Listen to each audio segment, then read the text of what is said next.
So for direct variation, what we want to think of is this is really a subset of y equals mx plus b. So many things we encounter in life and just around us or have a constant variation. Things like miles per hour, miles per gallon, and then cost per pound. So this is going to relate a lot of those with a constant or a direct variation. So what we can do is we can write a formula for direct variation as y equals k times x. Or if we actually solve for k by dividing by x, we get y over x equals k, where k cannot be 0, and x represents the input values, and y represents our output values. The formula, y divided by x equals k, says that except for the point 0, 0, the ratio of all output input, or if we input something and get the output, pairs, equals that constant k. Okay? So we call that the constant of variation. For each function, we want to determine whether y varies directly with x, and if so, find the constant variation k and write the function rule.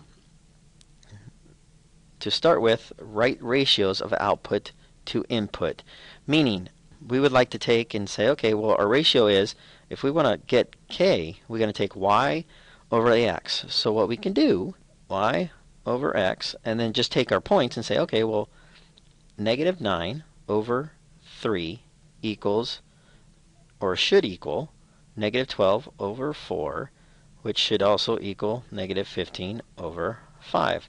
Well, what we'll notice is this is negative 3, this is negative 3, and this is negative 3. So we get negative 3, which is your constant variation. Therefore, we say k equals negative 3. We can also say y varies directly with x, and the constant variation is not 2. My bad, your fault. So constant variation is negative 3. Okay, number 2. Again, we want to find this ratio. So we can say 6 divided by 2, 10 divided by 5, and 30 divided by 10. What you'll notice is 6 divided by 2 is 3, 10 divided by 5 is 2, so these aren't equal, and then we get 3 again. Okay. So there is no constant variation. We can say y divided by x is not constant, so y does not vary directly with x. Y over x should equal negative 8 over negative 4, should equal 2 over 1, and should equal 6 over 3. This is 2. 2 divided by 1 is 2, and this is 2. So we know k is equal to 2. We can say y does vary directly with x. Constant variation is equal to 2.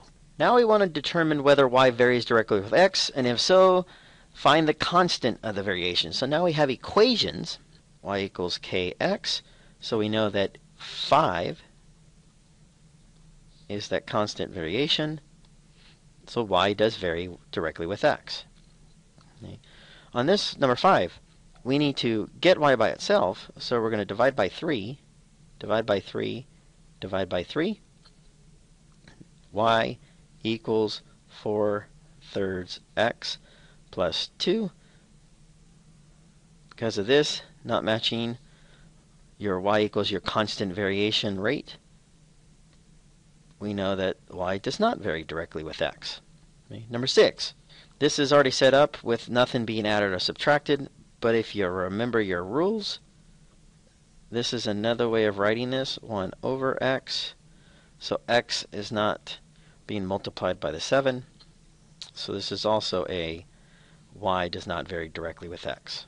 Number 7, y equals k times x, nothing being added, nothing being subtracted. This is our k.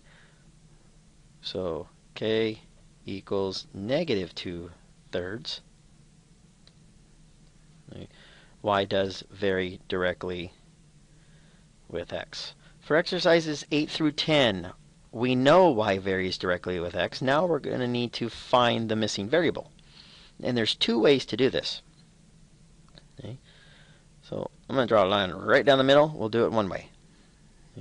We know that if it varies directly with x, here's our formula. What we're doing is we're saying, okay, if y is negative 2 and x was 1, that means if I input this, we know that k is equal to negative 2. Rewriting the equation, we'll really get y equals negative 2x. Okay? But the next problem says we'll find x if y is 4.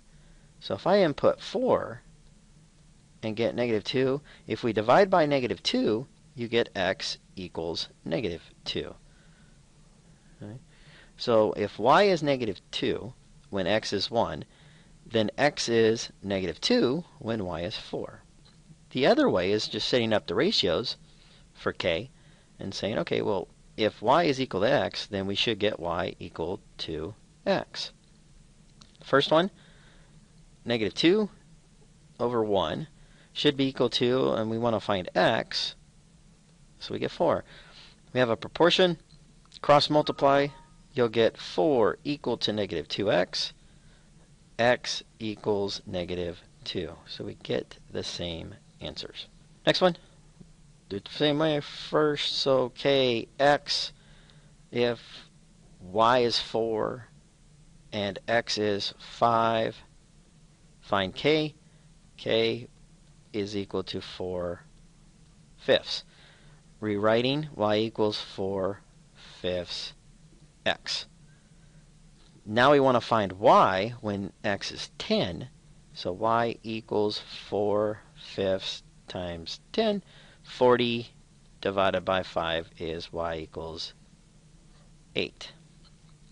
Doing the other way, setting up the ratios, 4 over 5 should be equal to y over 10. Cross multiply, you get 5y equals 40. Y equals 8. Okay.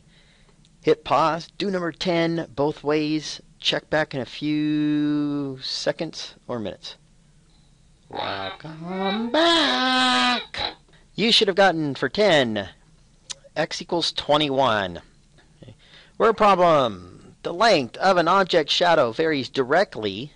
As soon as we see varies directly, we know it is k times x. With the height of an object. Okay. A 15-foot tree casts a 60-foot shadow. Okay. As soon as we know that the object shadow varies directly with the height, technically what we're looking at is the object's shadow should be equal to that k constant times its height. Okay. Write a function rule and determine the constant variation. Or a function rule is basically saying that the function of the height gives us this object shadow, which should be equal to k times, we'll call it h for height, or x. Okay. If we know we have a 15-foot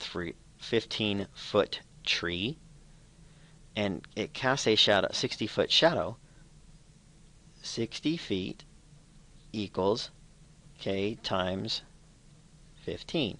If we divide by 15, k equals 4. So we know the constant variation is 4. So rewriting our function for the a part, f of h is equal to 4 times h, or y equals 4x. What length shadow would a 7-foot tree cast? Okay. B, if we're going to input 7 feet, we're going to get 4 times 7, which should be 28-foot shadow. Okay. Move over here for C. What height tree would cast a 90-foot long shadow? Now we're going to input 90 because we have the shadow. We still have our 4. We need to solve for h. If we divide by 4, we're going to get h is equal to 22.5 feet long. What if we have graphs, or need to do graphs? We need to write and graph a direct variation that passes through each of the points. Well, if you think back to the very beginning when we had a point, what could we do with the point? We could make a variation. So we could take the y over the x. So we know we need to go through, if you go on this and go up to 2, our value needs to go through this point. So if we find the ratio, because this is equal to k, we're going to take 2 divided by 6, which is really 1/3. That is equal to k.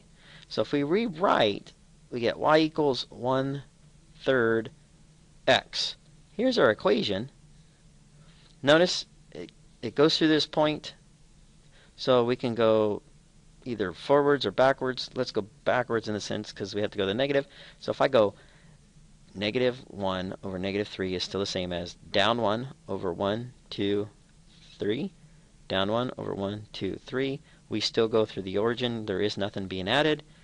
Take my handy dandy trusty graphing line. Okay, 13. Again, we're going to say, okay, well, y divided by x should equal k. 5 divided by -1 equals k, which is -5. Y equals -5x. Started at 0. This time we can go down -5. So 1, 2, 3, 4, 5. And then we got to go +1, so meaning our slope should be negative this way. Last one, we're going to take -8 divided by -4 gives us 2, or 2 over 1, which is k. Y equals 2x. Okay. Start at the origin, go up 2 over 1, up 2, over 1, up 2, over 1. There should be enough points. Here, goes through the origin. Well, that's it for now, boys and girls. Remember, do your best, forget the rest. Mr. Eminem says, bye for now.